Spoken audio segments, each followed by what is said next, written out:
અત્યારે નવી પેટર્ન શરૂ થઈ છે એમ કહો તો હાલે ક્લાઇમેક્સ ચેન્જ. અત્યારે ગ્લોબલ વોર્મિંગ જે અઘરો શબ્દ છે ને હવે આપણને પ્રતીતિ કરાવે કે હું શું હતો. અત્યાર સુધી ગામડાના માણસોને બધું કે મોટા મોટા માણસોએ વાતો કરવા માટે આવો શબ્દ ઉપજાવી કાઢ્યો ગ્લોબલ વોર્મિંગ, પણ એવું નથી. કુદરતી આપણે જે પ્રદૂષણ ઊભું કર્યું અને પર્યાવરણને ખતમ કર્યું એને કારણે હવામાન એટલું બદલાણું કે શિયાળો, ઉનાળો, ચોમાસું અને એની વચમાં એક નવી ઋતુ આપણી સ્વતંત્રની જેમ આવી ગઈ. એને કહેવાય છે કમોસમી વરસાદ કે વાવાઝોડું. આપની જાણ ખાતર ભાઈ 2014-15ના માર્ચ મહિનામાં કમોસમી વરસાદ થયો હતો સૌરાષ્ટ્ર અને ઉત્તર ગુજરાતમાં. ઘઉં ને જીરું સહિતના રવિ પાકનો સત્યાનાશ કરી નાખ્યો. 2019માં મહાવિનાશક વાવાઝોડું સમગ્ર ગુજરાતમાં ત્રાટક્યું. એ લણણીને ટાણે ત્રાટક્યું તો પાક લણવાની તૈયારીમાં હતી અને સત્યાનાશ કરી નાખ્યો.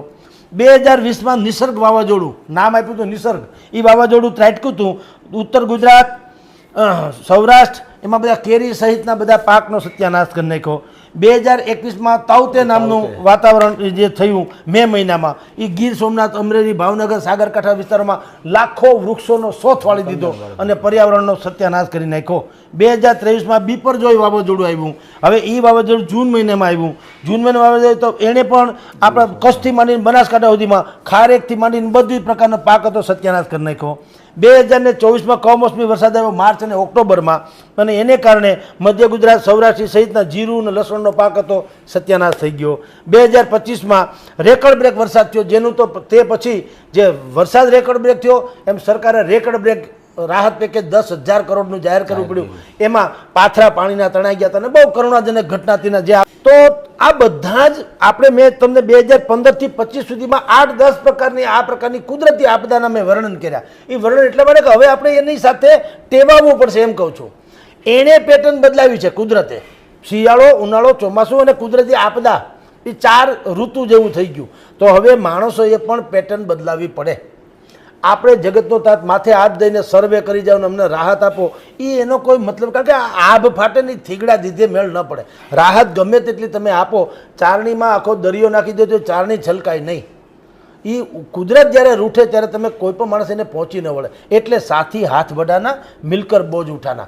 દરેકે કામ કરવું પડશે, સરકારે પણ અને તથાકથિત અસરગ્રસ્તો એટલે કે ખેડૂતોએ પણ. અને ખાલી ખેડૂત નહીં, આમાં વાવાઝોડું આવે તો છાપરા ઉડી જાય છે, મકાનો પડી જાય છે. તો જનતા, હું તો એમ કહું, સવાલ તમામ નાગરિકોએ સરકારની સાથે બેસી અને બુદ્ધિપૂર્વક પોતપોતાની રીતે એમાં મહેનત કરવી ઘટે. હું તમને બીજા ફેસમાં જણાવીશ શું થઈ શકે, શું કરવું જોઈએ પછી કહીશ. પણ એક પેટર્ન તો આપણે બદલાવી પડશે. પહેલા પ્રશ્નના જવાબમાં આપણે કહું, હવે આપણે લાચાર થઈ જઈએ કુદરત સામે. એક તો ઈ પેટર્ન બદલાવાની, બીજી લાચાર થયા પછી કોક મારો ઉદ્ધાર કરી નાખે એ જે છે એ પેટર્ન પણ બદલાવે છૂટકો છે. કે એક તો આપણે સિમેન્ટના મકાનો ઊભા કરતા ગયા એટલે કોન્ક્રીટ અત્યારે સદભાવના વૃદ્ધાશ્રમવાળા જે વૃક્ષારોપણ કરે છે એ પાગલ નથી સાહેબ. એને ભારત રત્ન મળવો જોઈએ એવું કામ એ કરે છે. પર્યાવરણના અભાવે વિશ્વના અનેક દેશો જે છે એ સ્વચ્છ હવાથી માંડીને બાકી કુદરતી સંપદાનો વિનાશ નોતરી રહ્યું છે અને એના માઠા પરિણામ વેઠી રહ્યા છે. ભારતનું પણ એ થવા જઈ રહ્યું છે, પણ ઈશ્વરની કૃપાથી થોડીક જાગૃતિ આવે છે, જુદી ઘટના છે. થાય છે શું તમને કહું છું, લોકો પછી એને એક તો ક્લાઇમેટ ચેન્જ અને ગ્લોબલ વોર્મિંગ આ બે શબ્દો આવે એટલે બીજા બધા ડાયરામાં બેઠા ઉઠીને વયા જાય કે આમાં આપણું કંઈ છે નહીં. ભલામણા તમારા કાન ખોલીને સાંભળવા જેવા શબ્દો છે. આપણે જેને વિકાસ કહીએ છીએ એ વિકાસ જે છે એ વાસ્તવમાં અધોગતિનો પર્યાય થઈ ગયો. તમારે વિકાસ કેવો હોવો જોઈએ જે તમને પર્યાવરણની દ્રષ્ટિએ પણ તમારી સુરક્ષામાં ખપ લાગે. સિમેન્ટના મકાનો ઊભા કરો તમે, અહીંયા 20 લીમડાના ઝાડવા હોય, એ 20 ઝાડવા કાપો ત્યારે મારું આ મકાન બને. દાખલા તરીકે આ મકાન જ્યાં આપણે બેઠા છીએ, હાલો નહીં, તો એ એટલા ઝાડવાનો ભોગ લઈને મકાન બને. એટલે મારે એમ ન માનવું જોઈએ કે મને બહુ કોર્નરનું સારું મકાન મળી ગયું. એટલા ઝાડવાથી ડબલ મારે કોઈ પણ જગ્યાએ ઉછેરવા જોઈએ. બેલેન્સ કરો તો મેળ પડે. બેંકમાં તમે પૈસા નાખો તો વિડ્રો કરી શકો ને, નીકળ્યા તમે કાઢ્યા જ કરો તો હોય તો આવે ને. પછી જ્યારે બેલેન્સ ખૂટી જાય ત્યારે ચેક રિટર્ન થાય. અત્યારે આપણે બધાના ચેક રિટર્ન થઈ રહ્યા છે. આપણે કુદરત પાસેથી બધું, જો પાણી આપણે મોટર વાટે પંપ આવ્યા તો આપણે એને ક્રાંતિમાં ખપાવ્યું. પહેલાં શરૂઆતમાં એક જમાનામાં રેટિયો હતો, રેટિયો, બરાબર. એ રેટિયો કેવો હતો, 2 બળદની જોડી આમ આગળ હાલી જાય અને માટલા હોય ને પાણીના માટલા, એનો ગોળમોળ રેટિયો હતો. એ પાણીનો રેટિયો ભરાઈ જાય, બળદ હાલતા જાય, એક પછી એક માટલું એ જે છે હા એમાં તમારા પાણી ઢોળાતું જાય, પછી બળદ પાછા આવે અને એ પાછું નીચે ઉતરે, એને પાછા દરેક પાણી ભરાય. ત્યાં સુધીમાં શું થાય, એમાં 5, 10, 20 મિનિટ જે લાગે ને એમાં જે હરવાણી ફૂટે ને કૂવાની ભીતરની, એનાથી જેટલું પાણી તમે ખેંચ્યું એટલું પાછું ભરાઈ જતું. એ સિસ્ટમ હતી રેટિયામાં, એટલે ગરેડેમાં. હવે શું થઈ ગયું, પછી આપણે પંપ આવ્યા, જ્યારે સબમર્સિબલ પંપ, ત્યાં તો આપણે તેને ક્રાંતિમાં જો બધું જ આ માર્કેટિંગની દુનિયા કેટલી ખતરનાક હોય. હવે આપણે એના માઠા પરિણામ ભોગવી રહ્યા છે, કારણ કે ચૂસી લે એને પાણીની હરવાણી છોડો, જેટલું પાણી તમારી પાસે કૂવામાં છે 5, 10, 15 મિનિટ, અડધી કલાકમાં બધું પી જાય. કુદરતી સંપત્તિ જે ભગવાને આપણને દીધી એને ચૂસી લેવામાં કોઈ કચાશ ન છોડી. સબમર્સિબલ પંપ આવ્યા, ઇલેક્ટ્રિક મોટર્સ આવી, એટલે પાણી મંડ્યા આપણા ખેંચવાનું. જે તમે કીધું અત્યારે ઘરે ઘરે સોસાયટીએ બોર થઈ ગયા, તો કેટલા વીંધી નાખ્યા તમે. ગ્લોબલ વોર્મિંગ અને ક્લાઇમેટ ચેન્જ. ક્લાઇમેટ ચેન્જ એટલે વાતાવરણમાં ફેરફાર. તો આપણે આ તમે કીધું શું કામ થાય છે, જ્યારે વાતાવરણમાં પલટો થાય છે ત્યારે ભૂમધ્ય સાગરમાં તમે જેમ હમણાં જ કીધું, હલચલ અંબાલાલભાઈ પટેલ ને પરેશભાઈ ગોસ્વામીએ આગાહી કરી જ છે કે 17મી મેની આળેગાળે આટલો આવું વાવાઝોડું. એ શું છે કે ભૂમધ્ય સમુદ્રમાં એક તો ચક્રાવાત એટલે ઠંડા પવન જે છે ને એના વાવાઝોડું સર્જાય છે. સાંભળજો, હવે વાયા અફઘાનિસ્તાન ને ઈરાન થઈને ભારતના ઉત્તર ને પશ્ચિમ ત્યાં આવે. ઉત્તર પશ્ચિમ એટલે આપણે અહીંયા એ વાદળા એની પેટર્ન એનો રૂટ છે. ત્યાં અરબી સમુદ્રમાં અહીંયા ભૂમધ્ય સમુદ્રમાં જે હલચલ થાય, ચક્રાવાત થાય, એ ઠંડા પવનો હોય. ઠંડા પવનમાં આપણે અત્યારે શું છે, ધારો કે મે મહિનામાં આવશે, ન ભગવાન કરે ન આવે, પણ આવે તો શું થશે, આપણે વાવ્યા હોય તલ અત્યારે બજારમાં. હવે એ તલનો પાક અત્યારે અહીંયા ઊભો છે અત્યારે ખેતરમાં, તો થાય કેવું, એને ગરમાટો જોઈએ. અત્યારે ગરમીનો જમાનો છે, ગરમાટો એને જોઈએ, એને બદલે ઠંડા પવન આવે એટલે શું થાય, ઠંડા પવન આવે એટલે એની પાસે જે પણ વ્યવસ્થા હોવી જોઈએ એને લણવાની, એ સિસ્ટમ નાબૂદ થઈ જાય અત્યારે.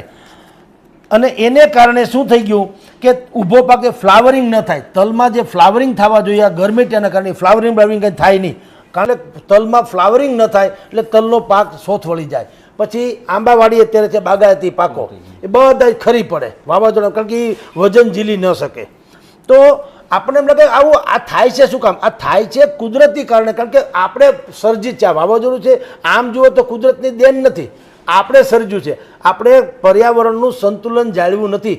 ઝાડવા કાપી ગયા ને, આવા સિમેન્ટના જંગલ કોન્ક્રીટ ઊભા કરી ગયા, ઉદ્યોગોએ પ્રદૂષણ ફેંકી ગયા, એની કોઈ વ્યવસ્થા કરી નહીં કે આકાશથી માંડીને પાતાળ સુધીમાં ન જાય. તમે જેતપુરમાં જુઓ સાડી ઉદ્યોગ છે, એના પાણી જે છે એ પાણી એને ધરતીમાં ઉતારે તો ત્યાં આસપાસમાં જુઓ ધરતીની ભીતરમાંથી લાલ પાણી નીકળે, જેમ તમને મન કોઈ મારે અને કાપો ને લોહી નીકળે એવી રીતના ધરતીમાંથી લોહી નીકળે છે અને બધા પાકને નુકસાન થયું છે. તો હવે અતિશય થાય ને ત્યારે આપણે ચર્ચાનો વિષય બનીએ છીએ.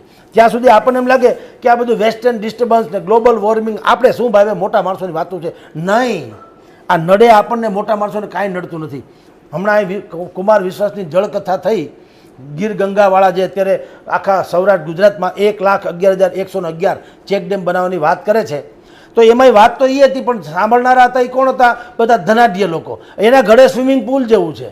હવે એ પાણીનો બગાડ કરી ક્યાંથી, જેને મુશ્કેલી છે ત્યાં કથાઈ થવી જોઈએ, એને સમજાવવું જોઈએ. અમરેલીમાં તમને પાણીનું મૂલ્ય સમજાય એટલું તમને મને અહીંયા રાજકોટમાં નહીં સમજાય, કારણ કે ત્યાં 8-10 દિવસે પીવાનું પાણી મળે, બાકી કૂવાથી તમારે ભરી આવવાનું. તો જેની અછતની ખબર હોય એને ખ્યાલ છે કે આ શું છે. એટલે આ જે પર્યાવરણનું અસંતુલન આપણે કર્યું એને કારણે આપણે ત્યાં માઠા આવે છે. આ પવનો ત્યાંથી આવે, વાયા રાજસ્થાનથી અહીંયા આવે ગુજરાતમાં ઠંડા પવનો. અહીંયા ગરમી હોય, એ ગરમી છે એમાં ભેજમાં ભળે એટલે શું થાય, જેને શબ્દ આપે છે થંડર સ્ટ્રોમ. થંડર સ્ટ્રોમ એટલે શું, વીજળીના કડાકા ભડાકા અરે કરા પડે આવા ઉનાળામાં, કારણ કે બે હવામાન ભેગું થાય એટલે મેળ પડે નહીં. એને કારણે અચાનક વાદળો બધા બંધાય. આ જે ઉપરથી આવે ગરમીને સમુદ્ર ભેજમાં ભળે એટલે વાદળો બંધાય એટલે વીજળીના કડાકા સાથે વરસાદ થાય. હવે આ નિત્ય થવાનું એમ માનીને હાલવાનું, કારણ આપણે ઔદ્યોગિક પ્રદૂષણમાં પરાકાષ્ઠા સર્જી આપણે એટલે આખા વિશ્વએ, અને એની સામે પર્યાવરણમાં આપણે ઝીરો છીએ અથવા તો હાવ ગ્રાસરૂટ લેવલ પર ગયા છીએ. તો એ સંતુલન જ્યાં સુધી નહીં હોય ત્યાં સુધી પ્રતિ વર્ષ યા તો 1-2 વર્ષે આપણે કુદરતી આપદાનો સામનો કરે છૂટકો છે. એ તો હવે પછી વાવાઝોડું ન થાય અથવા તો વાવાઝોડું થાય ત્યારે સરકાર ઉપરાંત જનતાએ પણ એટલે ખેડૂતથી માંડીને તમારા મારા જેવા બધાએ શું કરવું જોઈએ તો આમાંથી નુકસાની ઓછી થાય એવી કોશિશ તો કરવી જોઈએ ને. હવે હું તમને ખેડૂતના કેસમાં કહું, સૌથી પહેલાં તો એને અત્યારે ધારો કે ભાઈ પરેશ ગોસ્વામી કે અંબાલાલ પટેલે કીધું કે 17મી મેની આળેગાળે વરસાદ આવવાનો છે, વાવાઝોડું આવવાનું છે, પછી જૂનમાં 8મી તારીખથી આવવાનું છે, આમ બધા કહી રહ્યા છે. એપ્રિલમાં હમણાં 2-3 દિવસ પહેલાં તમે કીધું એમ વરસાદ તો આવી જ ગયો છે, એટલે આવશે એવું માનવામાં આવે છે. પહેલાં શું કરી શકાય? જે ખેડૂતના ખળામાં, ખેતરના ખળામાં કે ઘરના ફળિયામાં કે પછી જેને કહેવાય બળદ કે ગાય જે બાંધવાનું હોય છે એ ઓરડીમાં, જ્યાં પણ એનો માલ પડ્યો હોય, જણસ, ઘઉં, મગફળી, તલ, અડદ, ડાંગર, કમો જે હોય તે જે પડ્યું હોય, સૌથી પહેલાં તો એને સુરક્ષિત કરવાની વ્યવસ્થા કરવી જોઈએ. ખબર તો છે કે ત્રાટકવાનું છે. હવે અજાણ્યા આવો તો તમે એમ બાનું કાઢી શકો અમને ખબર નથી. તમને અત્યારથી કહી દીધું અંબાલાલભાઈ અને પરેશભાઈ ગોસ્વામી અને હવામાન શાખાએ પણ કીધું ગુજરાત સરકારની, તો કીધું તો છે કે આવે એમ છે, ન આવે તો જુદી વાત છે. પણ તમારી પાસે અત્યારે ભરપૂર સમય છે, તમારી એટલે તમામ લોકો પાસે જીર્ણ શીર્ણ મકાનો હોય એને ટાભા ટેકા કરી લેવા જોઈએ. મકાનમાં સ્થળાંતર બદલી નાખવું જોઈએ ઘડીક દિવસ પૂરતા. ન આવે વાવાઝોડું પાછા આવતા રહેજો, પણ 2-5 દિવસ તમે આઘા ઓળા ન કરે, નારાયણને કંઈક થયું તો તમને ઓછું લાગે કે કંઈ નુકસાની ન થાય એમ માલ સામાન તમારો જે ફળિયામાં ખેતરમાં પડ્યો હોય એ માલ સામાનને તમારે પહેલાં તો સુરક્ષિત જગ્યાએ રાખવો જોઈએ, પહેલી વાત. બીજું, તાડપત્રીથી ઢાંકવા કે સુરક્ષિત કઈ રીતે રાખવું. તમારી પાસે બીજું કાંઈ ન હોય, શેડ વેડવાળું કારખાના જેવું મકાન જેવું ન હોય, સામાન્ય રીતે ગામડામાં તો હોય તો છે, ઓહેરી હોય લાંબી, 10-15 જણા એકારે જમવા બેહીએ કે એવી, પંગત પડીએ કે એવી, તો ઓહેરીમાં લઈ લેવાય અને બને ત્યાં સુધી ઢાંકી રખાય. ન હોય અને બાયણે ફળિયામાં જ રાખવું પડે એમ હોય તો જે માલ સામાન પડ્યો છે એને તમે ધરતીથી થોડોક ઉપર 2-4 ઈંટુથી રાખી અને કાંઈક પણ આડસ મૂકીને માથે ઘઉં બાજરો જે તમારો માલ છે પડ્યો હોય એની માથે તમે ગોદડા કે તમારા તાડપત્રી ઢાંકી રાખો તો માન લ્યો કે વરસાદ પડે તો પણ હેઠે પડે તમારો માલ ઓછો બગડે, તમને નુકસાન ઓછું થાય. બરાબર. આ બધું આગાહીના અગાઉ, આગાહી તો આવી જ ગઈ છે, એની અગાઉ તમારે કરી લેવી જોઈએ. આ બધું પછી માલ ખુલ્લામાં ન રાખો, ઘાસચારો ખુલ્લામાં ન રાખો. એ પડી જાય તો પશુને શું જમાડશો? એટલે એ ડખો છે. અનાજથી માંડીને ઘાસચારો તમારે ખુલ્લામાં રાખવાનો જોઈએ, ઊંચા કે પાકા શેડમાં મૂકી દેવો જોઈએ, શેડ ન હોય તો તાલપત્રી ઢાંકી દેવા જોઈએ. આ બધું કરવા છતાંય માની લ્યો 2 ઘડી કે તેમ છતાંય ભયંકર વરસાદ આવ્યો, ન કરે નારાયણ, અને બધું થયું તો હજી પાછું કરવા જેવું છે. હું તમને કહી દઉં, ખેડૂતો અત્યારે મોબાઈલ બધા પાસે છે, તો કીર્તિદાનના ડાયરો સાંભળવા જ નથી. આના મોબાઈલના અનેક ઉપયોગ છે સારા. ડાયરો સાંભળવો એ ખરાબ નથી, પણ કેવળ એમ નહીં, એવા સમયે તમારે વરસતા વરસાદમાં તમારા વિસ્તારના વિડીયો અને ફોટા પાડી લેવા જોઈએ, જેથી કરીને સર્વે કરવાની જ્યારે વાત આવે ગ્રામ સેવકથી માંડીને તલાટી મંત્રી સુધી તમે એને દસ્તાવેજીકરણ કરાવી શકો કે અમારે મકાન જમીનમાં આટલું નુકસાન થયું. આ લોકો ફોટા નથી પાડતા, ખાલી બસ સરકારને કોસવામાં આપણે જાય છે, રાહત જાહેર કરો. પણ તમે પુરાવા ઊભા કરો કે જુઓ અત્યારે વરસાદ અંદરા ત્રાટકી રહ્યો છે, આ અમારો માલ પલળે છે, જેમ માંડવીના પાથરા પલળતા હતા અને આપણે ભૂતકાળમાં વિડીયો જોયા છે એવા તમે વિડીયો શૂટિંગ કરી લ્યો અને ફોટા પાડી લ્યો તો સર્વેમાં બહુ મોટું કામ આવશે. આ વાત મેં તમને થઈ જે જમીન ઉપર અત્યારે અડદ, મગ, મગફળી, ઘઉં, ચોખા એવા અનાજ વગેરેની. હવે બાગાયતી પાકો જેમ કે અત્યારે તારાળામાં કેરી લૂમે ઝૂમે છે, આ વખતે મસ્તી પહેલાં તો ખરી ગઈ હતી, માવઠામાં થઈ હતી, હજી પાછી માવઠાની અસર છે તો મુશ્કેલી તો થવાની.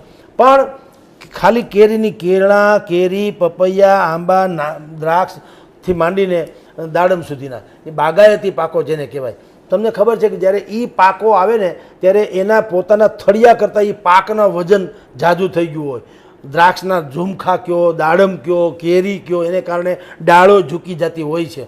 તો એવા સમયે તમારે ત્રાભા ટેકા મૂકી દેવા જોઈએ, જેથી વાવાઝોડું આવે તો એ પડી ન જાય. કેળથી માંડીને ચીકુડી, દાડમડી એ ઉખડી ન જાય, ટેકા મૂકી દેવા જોઈએ. હજી તમને વાર છે, આગાહી તો થઈ જ ગઈ છે, તો હજી ઘણી વાર છે, 2-5 દિવસ છે, તો 2-5 દિવસે તમારે બને ત્યાં સુધી તમને એમ લાગે કે આ ઝાડવું નબળું છે તો તમારે એને ટેકા મૂકી દેવા જોઈએ, જેથી તૂટે નહીં.